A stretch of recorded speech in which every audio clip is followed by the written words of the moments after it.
Coucou les Capricornes, bienvenue sur Sweetline Guidance pour votre tirage de la deuxième partie du mois de septembre. En photo vos cartes. Et donc, première chose, avec ces deux cartes ici, ça me parle d'un changement drastique. Il y a une nouvelle énergie ici qui se prépare. Et on voit bien avec la roue que ça bouge, les énergies elles bougent autour de vous. Là, je dirais qu'il y a peut-être quelqu'un aussi qui aura de la chance, ou la possibilité peut-être de gagner quelque chose, je dirais, au jeu de hasard, parce qu'avec cette roue, ça me fait penser à ces cartes de grattage où il y a des signes astrologiques dessus, hein.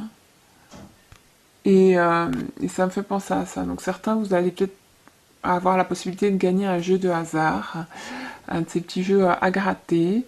Tentez votre chance, hein. Et puis, autrement,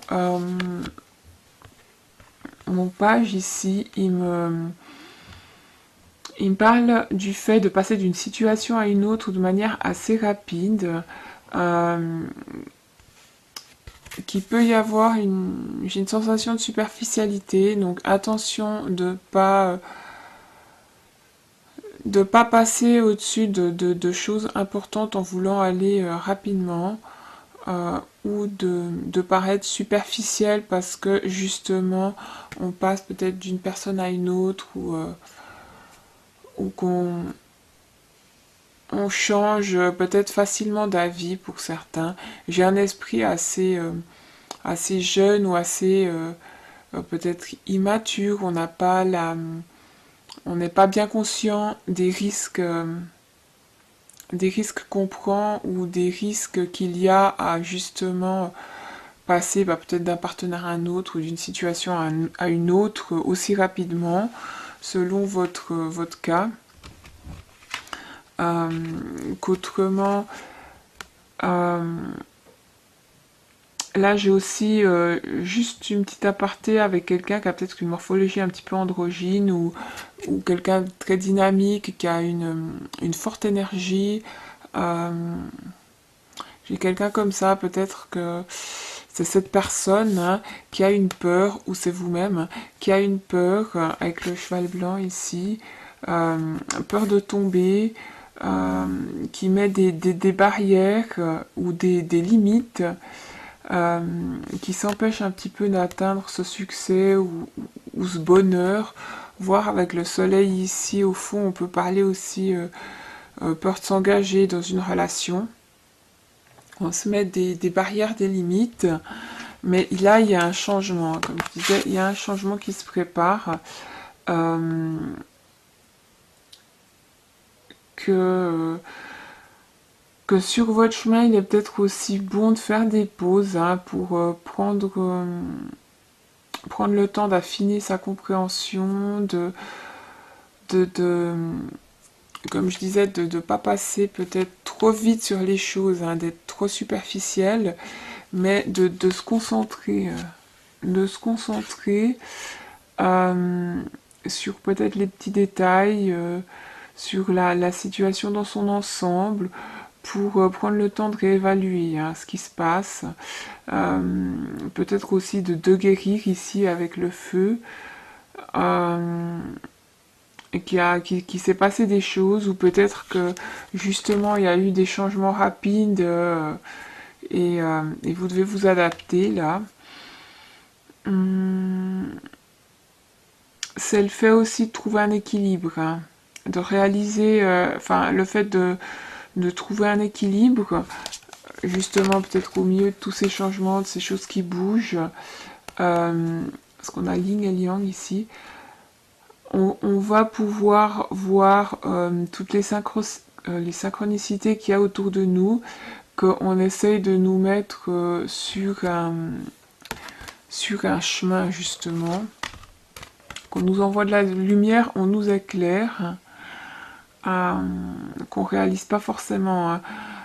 Pour certains, peut-être, avec cette carte, on parle d'aide, de secours. Alors, peut-être aussi ici qu'on a un pompier ou quelqu'un qui travaille par rapport à l'aide ou au secours, hein, euh, que ouais, peut-être je parle des pompiers parce qu'on a aussi, j'ai aussi un feu de forêt, ou peut-être certains, comme je disais, passer du temps avec ses enfants, vous allez peut-être aussi aller en forêt, faire des pique-niques, des grillades, euh, faire un feu de bois, quelque chose comme ça. Euh, que, euh, que autrement, si justement on se recentre ici, et que, parce que si on s'accroche à la roue ici autour, on est toujours en mouvement, tandis que si on va au centre, euh, j'ai cette phrase que si vous vous accrochez à ce que vous devez aussi laisser partir, eh bien, si vous accrochez à ce que vous devriez laisser partir, il y aura ces petits éclairs, ces petits tourments, hein. Ce sera difficile, alors que si vous vous concentrez sur ce qui se passe en ce moment, dans le moment présent, ça passera peut-être plus facilement, peut-être plus vite aussi, en se concentrant sur ce qu'il y a de ici et maintenant. Euh, parce que là, je vous sens pour certains que vous êtes prêt à utiliser votre énergie, cette force pour créer justement les changements nécessaires dans votre vie. Parce que je ressens certains d'entre vous être ambitieux, puis vous pouvez avoir les ressources, ou vous avez les ressources nécessaires pour réaliser vos ambitions, hein. Même s'il y a cette peur de tomber que j'en parlais avant, qu'il y a une forme ici de vulnérabilité, de fragilité avec le petit œuf, mais, euh, mais c'est une peur, hein. C'est vous-même qui vous mettez ces barrières, que, parce que là, avec le changement d'énergie, euh, on vous, euh, on vous incite à justement à prendre du courage et à ceux qui ont envie de changer quelque chose dans leur vie, eh bien d'utiliser ce dynamisme, hein, cette énergie dont je parlais juste avant, pour maintenant mettre des choses en place, euh, de profiter de cette énergie, hein. Que certains, il y a un message qui arrive, euh, qui va peut-être justement vous pousser ou faire changer les choses. Euh, je dirais que c'est quelque chose de positif ici. Donc, et, et selon ce que c'est, ça va vous amener à quelque chose de positif, hein. Un changement nécessaire dans tous les cas. Donc voilà, j'ai pas trop m'attarder. Euh, mais ça me parle clairement qu'il y a des choses pour vous cette fin septembre qui sont en train de bouger, qui vont changer, hein. Quelque chose pour certains d'assez drastique. Pour d'autres, vous serez en train de mettre en place ces changements. Donc voilà, j'espère que ça vous aura parlé. Autrement, n'hésitez pas à aller voir votre ascendant, votre signe lunaire pour quelque chose qui vous parlera davantage ou peut-être des petites informations en plus. Autrement, merci à tous ceux qui continuent de me soutenir. Ça me fait plaisir et je vous retrouve le mois prochain. À bientôt!